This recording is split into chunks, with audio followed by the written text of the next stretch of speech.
रंजीता 18 मार्च को कर्नाटक के चित्रदुर्ग में अपने ही घर में लटकी हुई पाई गई। परिवार के अनुसार उसके पति पर 1 करोड़ रुपए का कर्ज था।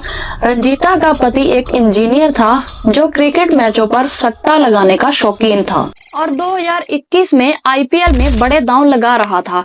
वह अक्सर सट्टा हारने के बाद या पैसे कम होने पर उधार ले लेता था और जल्द ही उसे इस सट्टेबाजी की लत ने 1 करोड़ रुपए के कर्ज में डुबा दिया। इसी के चलते जब लेनदारों ने अपना कर्ज वापस लेने के लिए उन्हें परेशान करना शुरू किया तो उसकी 23 वर्षीय पत्नी ने आत्महत्या कर ली। ऐसे सिर्फ ये नहीं, हजारों केसेस सामने आए हैं जिनके चलते बहुत लोगों ने अपनी जान दे दी। इतना ही नहीं, आज भी इन गेमिंग एप्स के चलते बहुत सारे लोग डिप्रेशन से जूझ रहे हैं। लेकिन सबसे बड़ा सवाल तो ये है कि ये गेमिंग एप्स लोगों को अपने जाल में फंसा कैसे रही है। और अगर आप भी इस बार आईपीएल में सट्टेबाजी करने का सोच रहे हैं तो उससे पहले इस वीडियो को पूरा जरूर देख लें ताकि आप और आपका परिवार इन न्यूज़ का हिस्सा ना बन जाए। अब आपके मन में एक और सवाल आ रहा होगा कि इतना कुछ हो जाने के बावजूद क्या सरकार इन बैटिंग एप्स पर कोई एक्शन नहीं ले रही है। खैर, इस कहानी को हम बाद में समझेंगे कि सरकार इन बैटिंग एप्स के बारे में क्या सोचती है।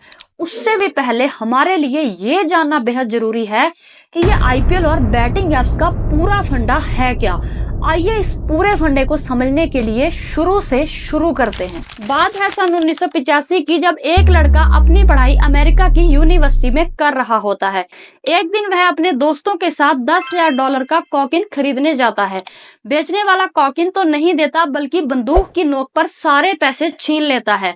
मामला बढ़ता है और उस लड़के पर मारपीट, किडनैपिंग, स्मगलिंग के केस दर्ज हो जाते हैं। उसके बाद वह किसी तरीके से खराब हेल्थ का बहाना बनाकर वापस इंडिया आ जाता है और यहीं से शुरुआत होती है आईपीएल की।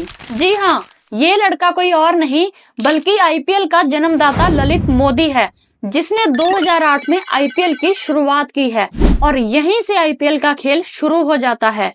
आपने नोटिस किया होगा कि आईपीएल के शुरू होने से पहले ही फैंटेसी ऐप सोशल मीडिया पर अपना प्रमोशन स्टार्ट कर देती हैं, जिसमें हमें बार बार ये दिखाया जाता है कि कैसे लोगों ने सिर्फ 49 रुपए लगाकर करोड़ों रुपए जीत लिए हैं, जैसा कि आप इन वीडियोस में देख सकते हैं।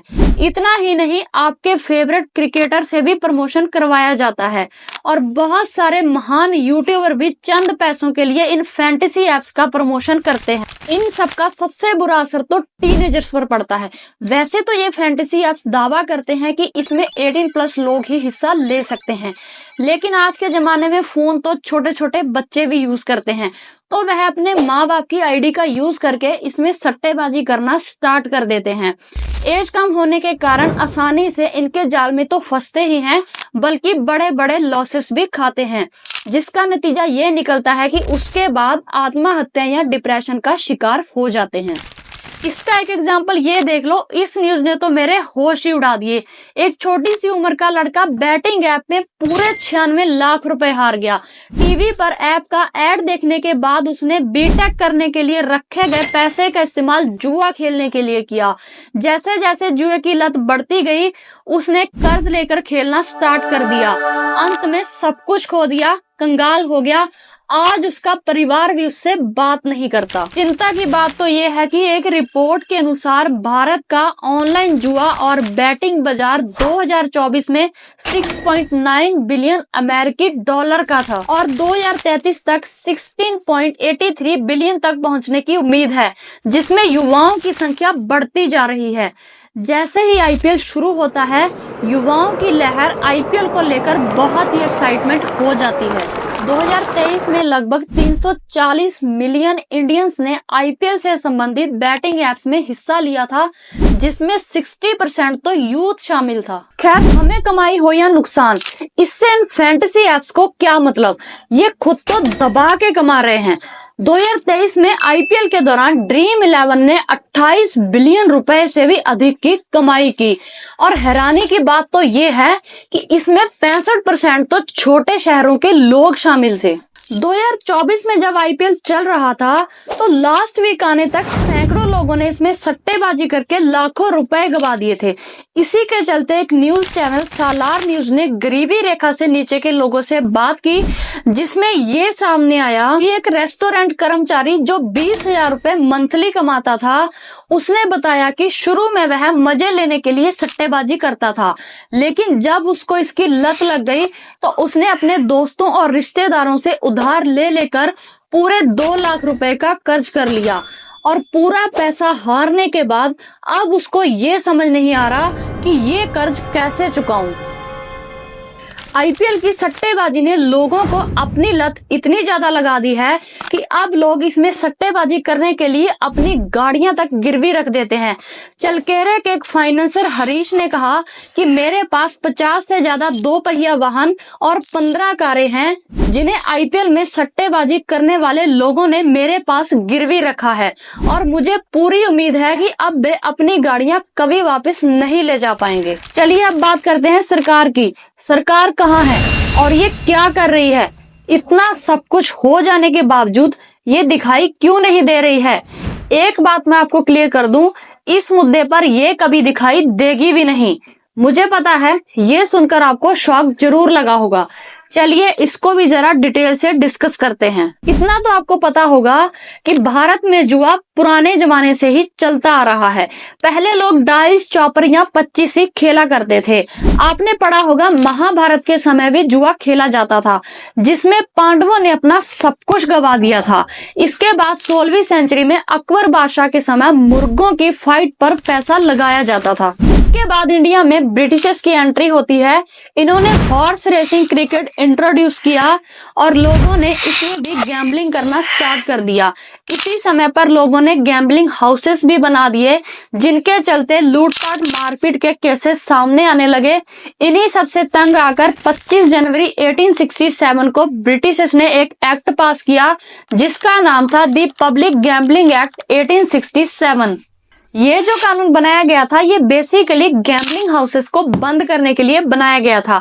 इस एक्ट के सेक्शन 13 में जो मुर्गों या जानवरों की फाइट थी उसे भी पूरे तरीके से बैन कर दिया गया था। और उस समय इंटरनेट तो था नहीं, तो इस एक्ट में फैंटेसी एप्स के बारे में कुछ भी मेंशन नहीं था। लेकिन इस एक्ट के सेक्शन 12 में ये चीज क्लियरली मेंशन कर दी गई थी कि अगर कोई स्किल बेस्ड गेम खेलता है तो वह पूरी तरह से लीगल है और गेम ऑफ चांस इलीगल है। लेकिन इस एक्ट में ये तो डिफाइन ही नहीं किया गया कि गेम ऑफ स्किल और गेम ऑफ चांस है क्या। अब जैसा कि मैंने आपको बताया, इस एक्ट में फैंटेसी एप्स को लेकर कुछ भी मेंशन नहीं था, तो गेम ऑफ स्किल का फायदा उठाकर इन एप्स ने मैदान में एंट्री ले ली। गवर्नमेंट ने इनको परमिशन तो दे दी, बट इनके ऊपर 28% का जीएसटी लगा दिया और साथ ही 30% टीडीएस भी लेती है।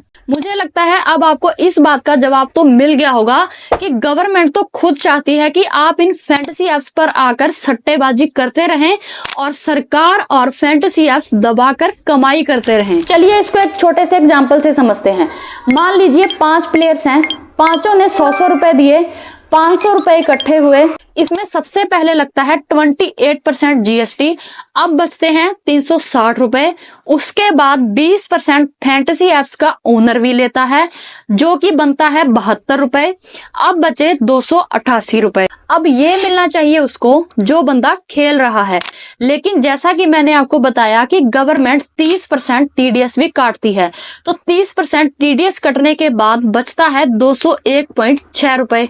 अब खेलने वाले ने इसमें 100 रुपए लगाया भी तो था, तो अब उसका टोटल प्रॉफिट 101.6 रुपए का निकलता है। लेकिन एक चीज का ध्यान दीजिए, इन सब में सबसे बड़ा बेनिफिट तो गवर्नमेंट को ही हो रहा है, तो गवर्नमेंट का दिमाग तो खराब है नहीं जो इन चीजों पे एक्शन लेगी। लेकिन एक बात सोचकर देखिए, ये जो इतना पैसा कमा रहे हैं ये कमा तो हमारे पैसे से ही रहे हैं ना। अगर हम ही इनमें सट्टेबाजी करना बंद कर दें तो ये एप्स खुद ही बंद हो जाएंगे। अब आप बोलेंगे कि अगर ये कमा रहे हैं तो कमाई तो हमारी भी हो रही है ना। बस इसी सोच ने इन्हें इतना अमीर बना दिया और हमें डिप्रेशन या आत्महत्या करने पर मजबूर कर दिया। आइए अब इसको पूरी देशी भाषा में समझते हैं। अगर मैं आपको बोलूं कि मैंने एक इवेंट चलाया है और इस इवेंट में पूरे 1 करोड़ लोग हिस्सा ले रहे हैं और जो भी फर्स्ट विनर होगा उसको पूरे 3 करोड़ रुपए का इनाम दिया जाएगा। और उससे भी मजे की बात तो ये है कि आप इसमें सिर्फ 49 रुपए लगाकर एंट्री ले सकते हैं। इतने से अमाउंट से आप पूरे 3 करोड़ रुपए तक जीत सकते हैं। और अगर आप फर्स्ट बार में नहीं जीते तो क्या दिक्कत है, दोबारा लगाइए, आप और खुश हो जाते हैं। और ये 49 रुपए का सिलसिला कब हजारों लाखों में पहुंच जाता है आपको पता भी नहीं चलता। बाकी समझदार को इशारा काफी। थैंक यू वेरी मच, आपने इस वीडियो को पूरा देखा। अगर आपको ये वीडियो अच्छा लगा है तो कमेंट बॉक्स में रेड हार्ट जरूर भेजिएगा, इससे मुझे भी एक डेडिकेशन मिलता है। मिलते हैं फिर किसी नए कंटेंट के साथ, तब तक के लिए गुड बाय।